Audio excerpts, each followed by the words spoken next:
মধ্যপ্রাচ্যের চলমান সংঘাতের উত্তাপ যখন দিন দিন বাড়ছে, ঠিক সেই সময়ে বিশ্বের নজর কেড়েছে সমুদ্রপথে চীনের এক অস্বাভাবিক তৎপরতা।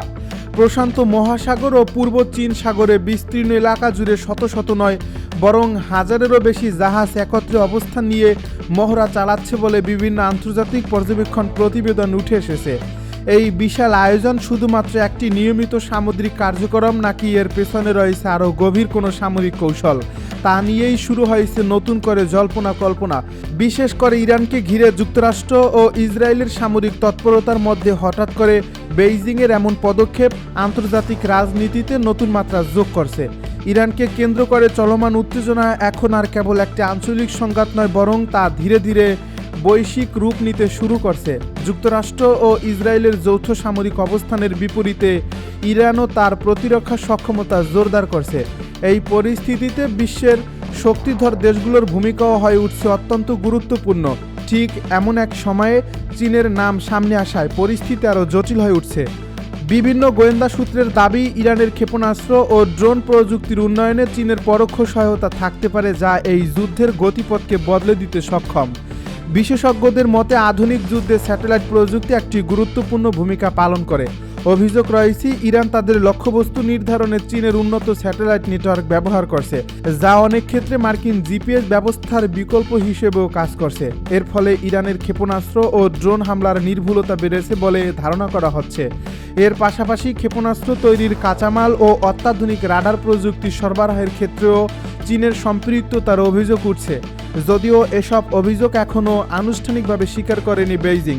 এই প্রেক্ষাপটে পূর্ব চীন সাগরের সাংহাই উপকূল ঘিরে যে অস্বাভাবিক দৃশ্য ধরা পড়ছে, তা আন্তর্জাতিক বিশ্লেষকদের আরও বেশি ভাবিয়ে তুলছে। স্যাটেলাইট চিত্রে দেখা যাচ্ছে সমুদ্রের এক বিশাল অংশ জুড়ে প্রায় 1200 মাছ ধরার নৌকা একত্রে অবস্থান নিয়েছে। দূর থেকে দেখলে মনে হতে পারে যেন সমুদ্রের বুকে একটি নতুন দ্বীপ ভেসে উঠছে, কিন্তু বাস্তবে এগুলো অত্যন্ত সুসংগঠিতভাবে সাজানো, যা সাধারণ মাছ ধরার কার্যক্রমের সঙ্গে একেবারেই মেলে না। বিশ্লেষকরা বলছেন, সাধারণত মাছ ধরার নৌকাগুলো ছড়িয়ে ছিটিয়ে থাকে এবং তাদের অবস্থান এলোমেলো হয়, কিন্তু এখানে দেখা যাচ্ছে সম্পূর্ণ একটি ভিন্ন চিত্র, যেখানে শত শত নৌযান নির্দিষ্ট বিন্যাসে সারিবদ্ধভাবে অবস্থান করছে। এই ধরনের বিন্যাস সামরিক কৌশলের অংশ হতে পারে বলে ধারণা করা হচ্ছে, বিশেষ করে সমুদ্রপথে নিয়ন্ত্রণ বা নির্দিষ্ট এলাকায় আধিপত্য বিস্তারের ক্ষেত্রে এমন কৌশল প্রয়োগ করা হয়। যুক্তরাষ্ট্র ভিত্তিক একাধিক গবেষক ও নিরাপত্তা বিশ্লেষক মনে করছেন, এটি কোনো সাধারণ বাণিজ্যিক বা মাছ ধরার কার্যক্রম নয়, বরং বেসামরিক জাহাজকে ব্যবহার করে একটি কার্যকর নৌবহরের মতো কাঠামো তৈরি করা হচ্ছে, যা প্রয়োজনে সামরিক কাজে ব্যবহৃত হতে পারে। একে অনেকেই ডি ফ্যাক্টো নৌবহর হিসেবে উল্লেখ করেছেন। এর মাধ্যমে চীন সরাসরি সামরিক উপস্থিতি না দেখিয়েও একটি শক্তিশালী অবস্থান তৈরি করতে পারছে। তথ্য অনুযায়ী গত ডিসেম্বর থেকে এই তৎপরতা শুরু হয় এবং জানুয়ারিতে তা আরও বিস্তৃত আকার ধারণ করে। ধীরে ধীরে এই জাহাজের সংখ্যা বাড়তে থাকে এবং তারা একটি বড় বলয় তৈরি করে সমুদ্রের একটি অংশ কার্যত নিয়ন্ত্রণে নিয়ে নেয়। এর প্রভাব পড়তে শুরু করছে বাণিজ্যিক নৌ চলাচলেও। এই এলাকায় চলাচলকারী অনেক কার্গো জাহাজকে পথ পরিবর্তন করতে হচ্ছে, যাতে সম্ভাব্য সংঘর্ষ এড়ানো যায়। এই পরিস্থিতি আন্তর্জাতিক বাণিজ্যের জন্য উদ্বেগজনক হয়ে উঠছে, কারণ সমুদ্রপথ বিশ্ব বাণিজ্যের একটি গুরুত্বপূর্ণ মাধ্যম এবং এখানে কোনো ধরনের অস্থিরতা বৈশ্বিক অর্থনীতিতে প্রভাব ফেলতে পারে।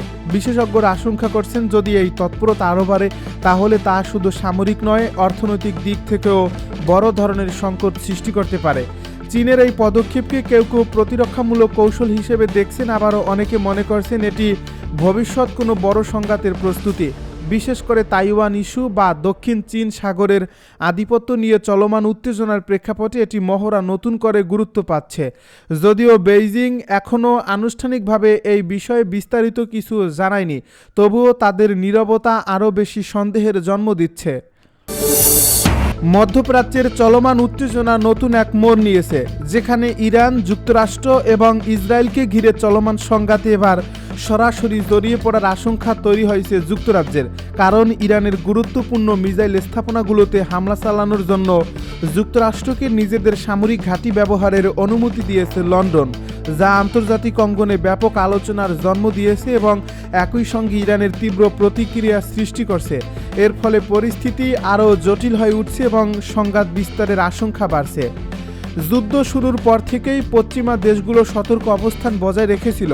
যদিও তারা যুক্তরাষ্ট্রের ঘনিষ্ঠ মিত্র হিসেবে পরিচিত, তবুও সরাসরি সামরিক সহায়তা দিতে দীর্ঘ সময় ধরে বিরত ছিল। কিন্তু যুদ্ধের তৃতীয় সপ্তাহে এসে যুক্তরাজ্যের এই অবস্থান পরিবর্তন আন্তর্জাতিক রাজনীতিতে বড় ধরনের বার্তা দিচ্ছে।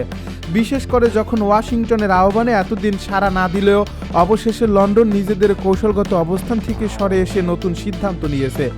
বিশেষ করে শুক্রবারের নেওয়া এই সিদ্ধান্তের মাধ্যমে যুক্তরাষ্ট্র এখন ইরানের বিরুদ্ধে সামরিক অভিযানে যুক্তরাজ্যের ঘাঁটি ব্যবহার করতে পারবে, যা আগে সীমিত এবং প্রতিরক্ষামূলক ব্যবহারের মধ্যে সীমাবদ্ধ ছিল। তবে এখন তা আক্রমণাত্মক অভিযানের ক্ষেত্রেও প্রযোজ্য হয়েছে বলে ধারণা করা হচ্ছে। যদিও ব্রিটিশ কর্তৃপক্ষ দাবি করছে যে এই অনুমতি শুধুমাত্র নির্দিষ্ট লক্ষ্যবস্তু, বিশেষ করে হরমুজ প্রণালীর আশেপাশে অবস্থিত মিসাইল ছাদগুলোতে হামলার জন্যই সীমাবদ্ধ থাকবে। তবুও বাস্তব পরিস্থিতিতে এর প্রভাব অনেক বিস্তৃত হতে পারে বলে বিশ্লেষকদের ধারণা। যুক্তরাষ্ট্র দীর্ঘদিন ধরেই যুক্তরাজ্যের বিভিন্ন সামরিক ঘাঁটি ব্যবহার করে আসছে, যার মধ্যে ভারত মহাসাগরের কৌশলগতভাবে গুরুত্বপূর্ণ দিয়াগো গার্সিয়া ঘাঁটি এবং অন্যান্য বিমান ঘাঁটি উল্লেখযোগ্য। এই ঘাঁটিগুলো থেকে পরিচালিত যে কোনো সামরিক অভিযান সরাসরি আঞ্চলিক নিরাপত্তার জন্য প্রভাব ফেলতে পারে। এর ফলে যুক্তরাজ্যের এই সিদ্ধান্ত কেবল একটি সামরিক সহযোগিতা নয়, বরং এটি পুরো অঞ্চলের ক্ষমতার ভারসাম্যকেও প্রভাবিত করতে পারে। এদিকে যুক্তরাষ্ট্রের প্রেসিডেন্ট ডোনাল্ড ট্রাম্প প্রকাশ্যে এই বিষয়ে মন্তব্য করে বলেছেন, যুক্তরাজ্য সবসময় যুক্তরাষ্ট্রের সবচেয়ে ঘনিষ্ঠ মিত্রদের একটি হলেও এবারের সিদ্ধান্ত নিয়ে তারা অস্বাভাবিকভাবেই দেরি করছে। তিনি জানান যে সাধারণত যে কোনো সংকটে ব্রিটিশরা দ্রুত সাড়া দেয়, কিন্তু এবার তাদের প্রতিক্রিয়া ধীর ছিল, যা তাকে বিস্মিত করছে। একই সঙ্গে তিনি এই সম্পর্কের গুরুত্ব তুলে ধরে আরও দ্রুত এবং সমন্বিত পদক্ষেপের প্রত্যাশা করেছিলেন বলে উল্লেখ করেন। অন্যদিকে যুক্তরাজ্যের এই সিদ্ধান্তকে সরাসরি উস্কানিমূলক হিসেবে দেখছে ইরান। দেশটির পররাষ্ট্রমন্ত্রী আব্বাস আরাকচি সামাজিক যোগাযোগ মাধ্যমে এক বিবৃতিতে তীব্র প্রতিক্রিয়া জানিয়ে বলেন, এই পদক্ষেপের মাধ্যমে ব্রিটিশ প্রধানমন্ত্রী কিয়ার স্টারমার নিজেদের দেশের নাগরিকদের অপ্রয়োজনীয় ঝুঁকির মধ্যে ফেলছেন। একই সঙ্গে তিনি সতর্ক করে দেন যে ইরান তার আত্মরক্ষার অধিকার সংরক্ষণ করে এবং প্রয়োজনে যে কোনো ধরনের পাল্টা ব্যবস্থা নিতে প্রস্তুত। ইরানের এই হুঁশিয়ারি পরিস্থিতিকে আরও উদ্বেগজনক করে তুলছে, কারণ যদি যুক্তরাজ্যের ঘাঁটি ব্যবহার করে হামলা চালানো হয় তাহলে তেহরান সেটিকে সরাসরি শত্রুতামূলক পদক্ষেপ হিসেবে বিবেচনা করতে পারে এবং এর প্রতিক্রিয়ায় ব্রিটিশ স্বার্থ ও স্থাপনাগুলো লক্ষ্যবস্তুতে পরিণত হতে পারে, যা শুধু আঞ্চলিক নয় বরং বৈশ্বিক নিরাপত্তার জন্য বড় ধরনের হুমকি হয়ে দাঁড়াতে পারে। বিশ্লেষকেরা বলছেন, এই সিদ্ধান্তের ফলে যুদ্ধের ভৌগোলিক পরিসর আরও বিস্তৃত হওয়ার আশঙ্কা রয়েছে, কারণ এখন পর্যন্ত এই সংঘাতটি মূলত নির্দিষ্ট অঞ্চলের মধ্যে সীমাবদ্ধ থাকলেও যুক্তরাজ্যের সম্পৃক্ততা নতুন মিত্রদের জড়িয়ে ফেলতে পারে, যা এক ধরনের বহুমাত্রিক সংঘাতে রূপ নিতে পারে। এর ফলে কূটনৈতিক সমাধানের পথ আরও কঠিন হয়ে উঠছে। সব মিলিয়ে বলা যায়, যুক্তরাজ্যের এই পদক্ষেপ শুধু একটি সামরিক সিদ্ধান্ত নয়, বরং এটি আন্তর্জাতিক সম্পর্ক, কৌশলগত জোট এবং বৈশ্বিক নিরাপত্তার উপর দীর্ঘমেয়াদী প্রভাব ফেলতে পারে। এখন বিশ্বজুড়ে দৃষ্টি নিবদ্ধ রয়েছে পরবর্তী পদক্ষেপের দিকে, কারণ যে কোনো ভুল সিদ্ধান্ত পরিস্থিতিকে আরও ভয়াবহ দিকে ঠেলে দিতে পারে এবং একটি বৃহত্তর সংঘাতের ঝুঁকি তৈরি করতে পারে।